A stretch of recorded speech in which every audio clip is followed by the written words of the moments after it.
धर्म के पक्ष में खड़ा युयुत्सु। महाभारत का युद्ध केवल शस्त्रों का नहीं था, वह धर्म और अधर्म के बीच का महासंग्राम था। इस युद्ध में अनेक योद्धा थे, पर कुछ ऐसे भी थे जिन्होंने अपने निर्णय से इतिहास को मौन रूप से बदल दिया। ऐसा ही एक पात्र था युयुत्सु। युयुत्सु धृतराष्ट्र और एक वैश्य स्त्री का पुत्र था। वह कौरवों में गिना जाता था, पर उसे कभी वह सम्मान नहीं मिला जो राजपुत्रों को मिलता है। फिर भी उसके मन में न तो कटुता थी, न ही ईर्ष्या।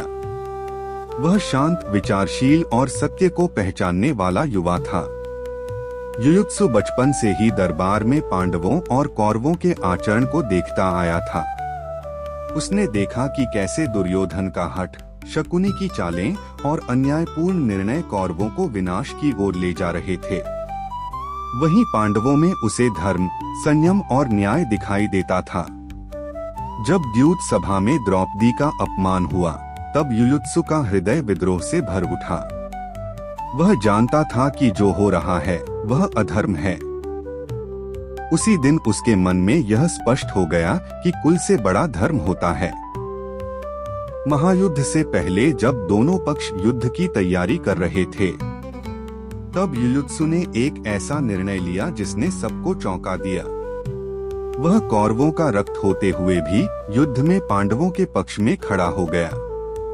यह निर्णय आसान नहीं था। इसका अर्थ था अपने ही भाइयों के विरुद्ध शस्त्र उठाना, अपने पिता के वंश के विरुद्ध जाना। पर युयुत्सु ने कहा, मैं कौरवों का पुत्र हूँ, पर अधर्म का नहीं।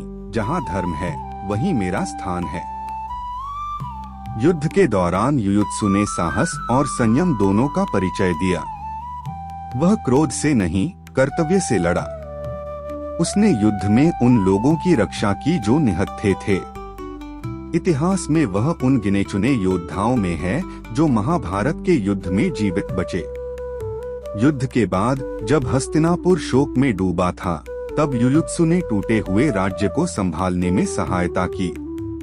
उसने सिद्ध किया कि धर्म का मार्ग भले ही कठिन हो, पर वही अंततः शांति और सम्मान देता है।